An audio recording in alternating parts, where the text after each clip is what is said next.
This book is called The Ledgerbook of Thomas Blue Eagle.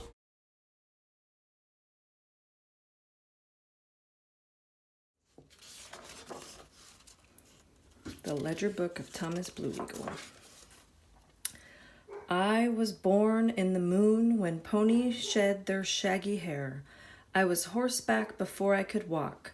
When I was 8 winters, my father, called Iron Arm, gave me my own beautiful pony. My pony was strong and proud, and at first we had many arguments. I painted him with different earth colors on each side and called him Two-Painted Horse. Often I tied up his tail as if for war and gave him bird feathers to wear in his mane. Two-Painted Feathers was my very best friend. In my dreams, we became invincible. My father taught me to be brave. He said it was far more brave to touch an enemy or to take his horse than to kill him. My father also taught me to shoot my bow. He made me blunt-headed arrows so that I did not hurt myself. Soon, I was able to hit far-away targets while racing about on Two-Painted Horse. But the greatest coup I could not count would be to touch an enemy with my bow, not to hit him with my arrows. All our warriors painted pictures of their brave deeds or marked them on coup sticks. We were the people of the buffalo. They gave us our teepees, our clothes, our meat and our robes, tools, shields, bowstrings, sewing thread, and runners for our winter sleds. We lived side by side with the buffalo. Their life gave us life, and we hunted them only for what we needed. We had many ceremonies to thank the buffalo and honor its spirit. Red Feather, our holy man, warned us that one day a strange pale tribe would come and make a fence around us, and then the buffalo would run back into the earth, taking our way of life with them. Whenever we moved our camp, we set our teepees on the green plains that were spread out like a robe before us.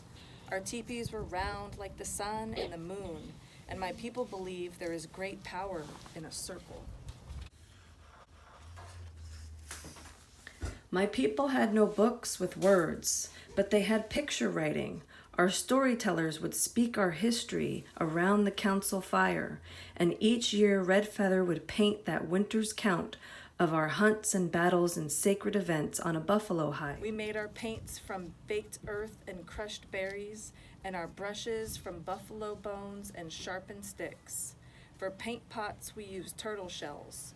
All of these gifts came from our Mother Earth. Sometimes we traded for other painting things.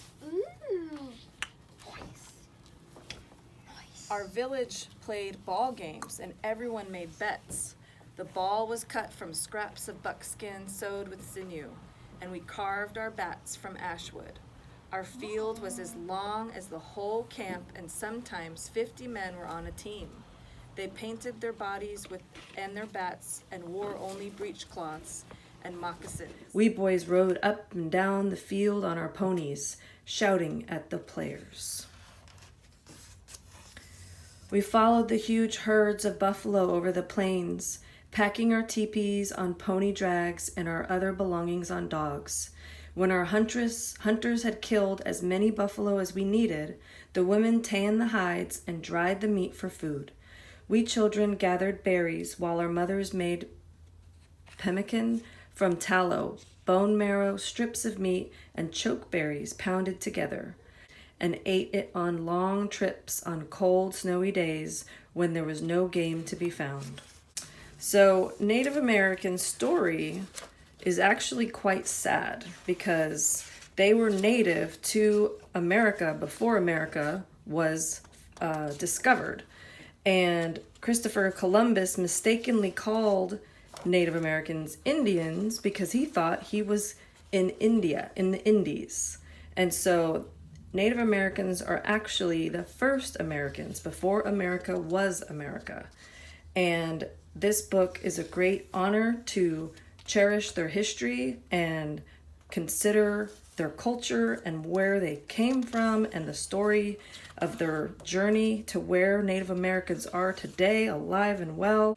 Wisdom comes to us in dreams, and when I am home, I will run on the plains with 2 painted horse, free like the wind. I will cherish our Mother Earth and her gifts. I will open my arms again to the great powers and honor the dreams they send to me. I hope you enjoyed this story as we celebrate Native American Heritage Month.